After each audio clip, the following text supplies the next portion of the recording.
In the beginning, there was a sea, and then there came peoples. Different peoples who saw the sea as their resource. And then there came their interactions, their conflicts and friendships, their competitions and alliances, and then came their institutions and organizations. And then again, there are the people and there are individuals. There are those who remember and those who look into the future. There are those who reflect upon the divisions and those who search for unity. There are people who look for a common identity in the Baltic Sea area, and there are those who construct it in their everyday practices. There are those who speak of the region, and there are those who talk it into being. There are many of us, so different and yet so united in our pursuit to find out how, when, and why the Baltic Sea and the Baltic Sea area have become gateways for our narratives of Balticness.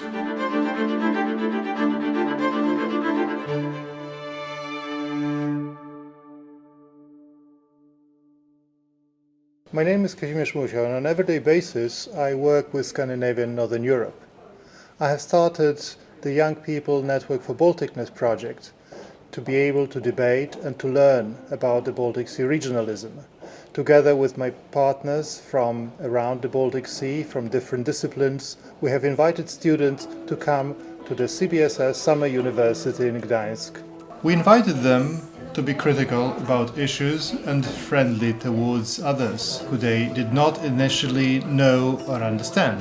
We invited them to talk about myths and history, to rationalize their beliefs and convictions, to constitute friendly narratives in a world that is shattered by conflicts and enmity. We have been curious to find out if the Baltic Sea region exists because of the institutions that have shaped it, or to what extent we as scholars doing the Baltic Sea region studies are able to shape and contribute to building up a new identity for the region. The city of Gdańsk has not been selected by chance, as the city and its environs offer almost everything that one can associate with identity struggle in a nutshell.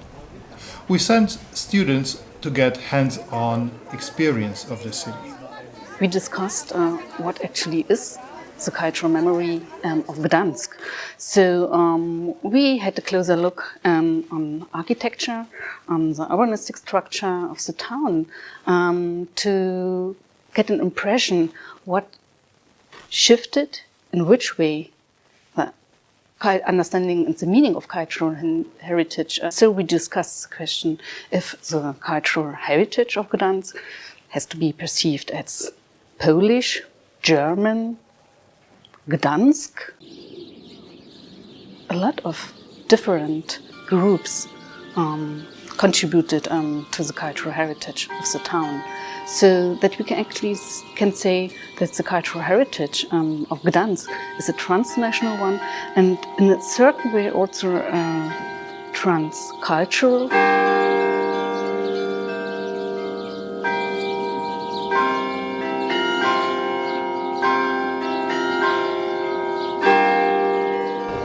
Gdańsk is a very peculiar place that developed its very own specific identity. We spent some time in the old town of Gdańsk. It was a chance for us to learn the history. We started at the old town city hall. We could learn something more about Gdańsk, its complicated history throughout ages, from the Middle Ages through the modern era until now. As city dwellers and travelers, we shape the modern perception of the city and space in which we live. We can choose our identification, reject what we do not like, and bring back what was forgotten. There was a synagogue from the 19th century that was torn down by the Nazis. But now, on the same site, we have a Shakespeare theatre building which reminds us about the theatre that stood here in the 17th century before the synagogue. we have an option of an elective affinity with the building blocks and narratives that construct our identity. My mum's family came from Lithuania, from Kaunas, and that sort of issue of cultural memory, because there's no Jews now basically in the Baltic Sea region. I mean, there's a very few, a small number. But I was interested in how that cultural memory is preserved and cultural memory more generally. But I was surprised as well when I came to Gdansk. I saw a Scottish bar. I realised there's areas in Gdansk named after Scotland, and my dad is from Scotland. And I was thinking, that's so weird that on both sides of my family, even though I'm from the UK, quite far removed from the Baltic, I can see the influence that people, that I feel like my ancestors have had, both coming from the Baltic region and coming to the Baltic region, and seeing it more as a transient place where many different cultures and peoples interact.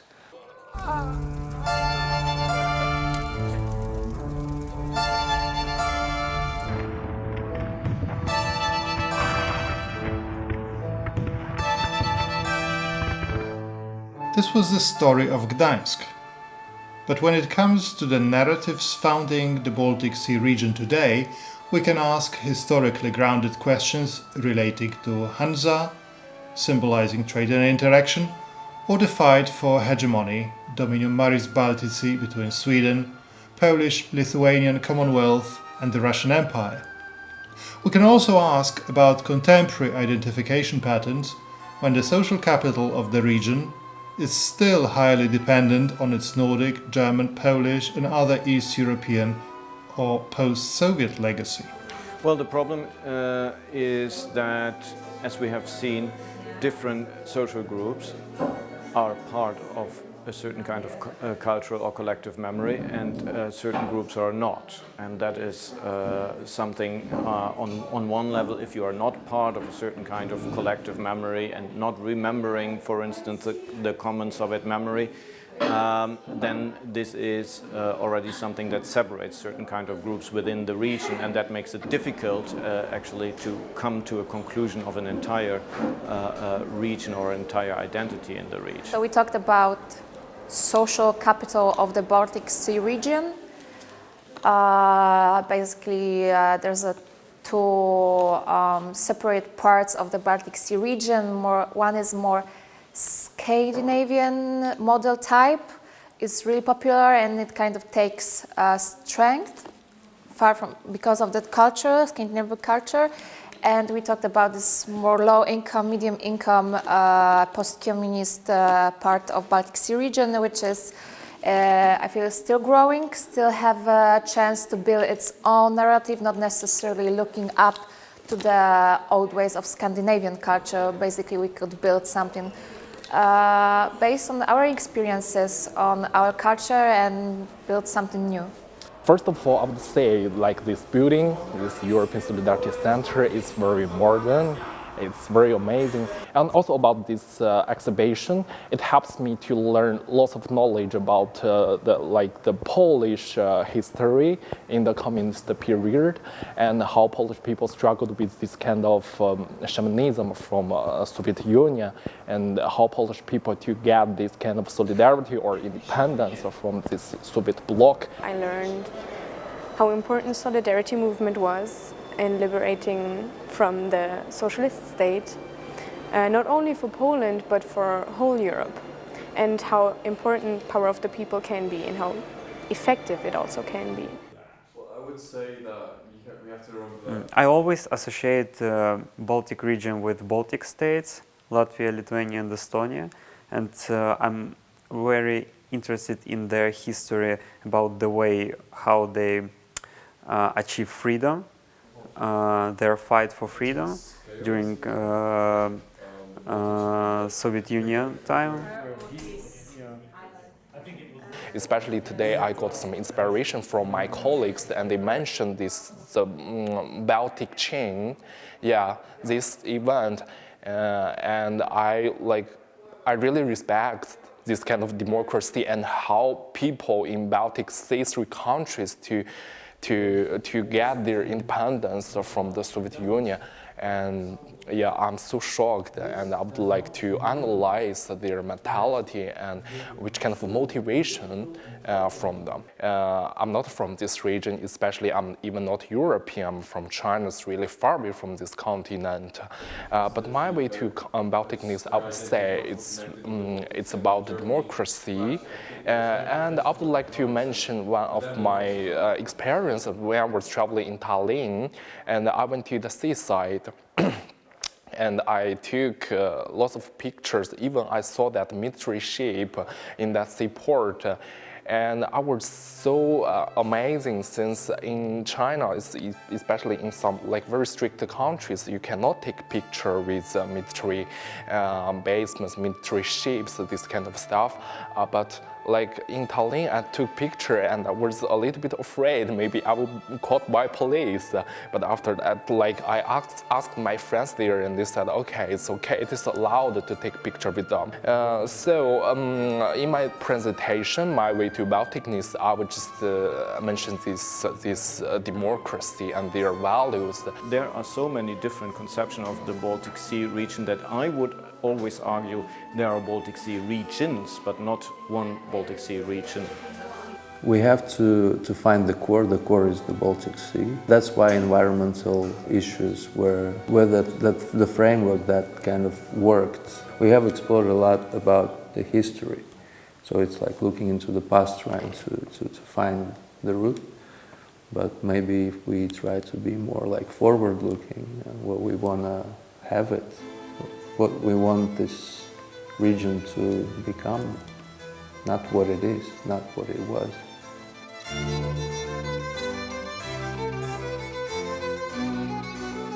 My attempt to tell the story of the Baltic Sea region through these constructs of different kind of networks and empires that dominate the Baltic Sea region, and actually bring that into existence with this particular perspective is also just one contribution to the existence of the Baltic Sea region. There are many more. For instance, you can have a perception of the Baltic Sea region through initiatives like the Council of the Baltic Sea States, but you can also have that through ideas of HELCOM, rather focusing on the sea as an environment that we all share. We cannot, especially citizens that live around the Baltic Sea, we cannot separate ourselves from the Baltic Sea region, and especially the sea itself. So it's about working with the sea.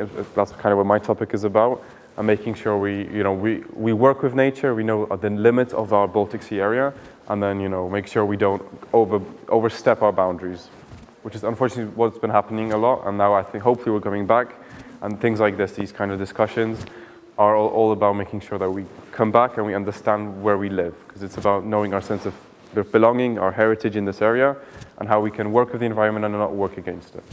Environmental protection has been crucial for developing Baltic Sea identification and integration. Sustainable development has become almost synonymous with Baltic Sea regionalism. But is this narrative strong enough to furnish Balticness?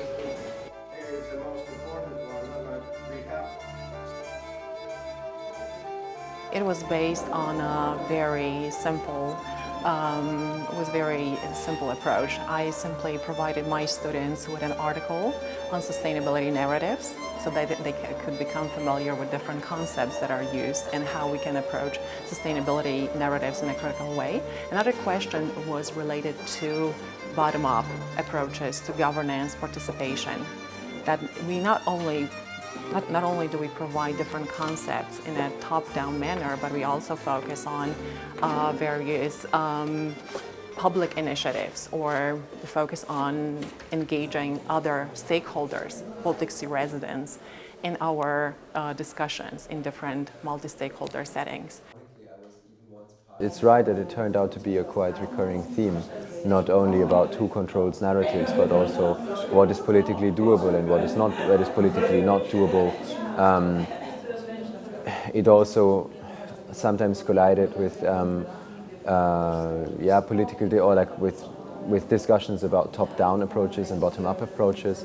A good example would be, I don't know, narratives that are developed by institutions and then, I don't know, spread or disseminated from a top-down, like in a top-down way, and that do not quite reach the local population.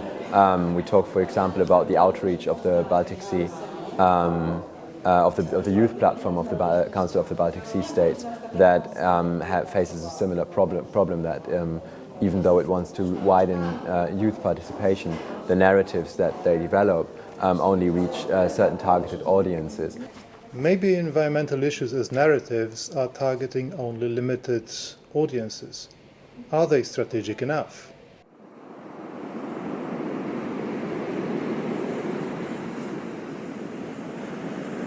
Balticness is an option, a chance, a representation and an opportunity, even though it has to compete with other metaphors that contribute to the individual and collective identities. My personal way to Balticness is just starting. I didn't feel connected to the Baltic Sea as part of my personal identity. I have family in Poland, I grew up in Germany, I have relatives in Finland, so I know that for a lot of people who are close to me, the Baltic Sea might be a part of their identity. Personally, I am approaching the Baltic Sea through my studies of Poland and getting to know the north of Poland more. My personal journey to the Baltic Sea, to Balticness, will continue. I don't know if I will ever adapt it as an identity for myself, as I grew up and live not close to the Baltic Sea, but I will definitely try to understand what it means for other people, what it means for the people I work with, what it means for politics in Europe. You know, I was standing after the Emigration Museum the other day. I walked out along the pier. I saw a ship coming into Gdynia port. I don't know, I felt such a strong feeling. I felt really, I guess, sentimental for the Baltic Sea region, just standing there and feeling this feeling of the wind blowing, being in Gdynia port where so many people have left, such a meaningful place in history. You know, it's clear that there is some sort of Balticness that exists.